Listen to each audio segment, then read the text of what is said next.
Andito ako sa kabilang bundok guys, para mangumpay. Dito malapit sa bahay ng pamangking ko. Ayan bahay ng pamangking ko. Diyan lang sa likuran nila ako mangumpay ngayon guys. Makulimlim ang umaga dito sa amin oh.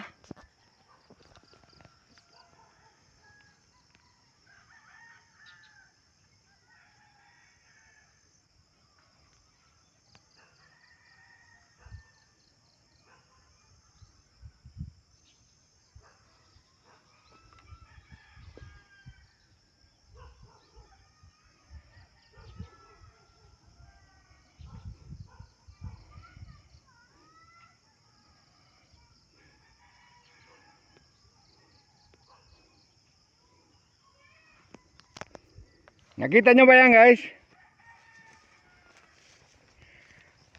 Parating na kasi ang pista dito sa amin guys.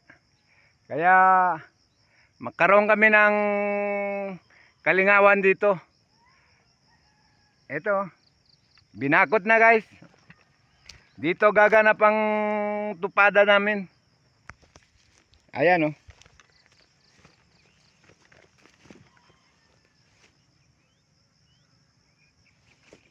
Hanggang dito na lang muna guys.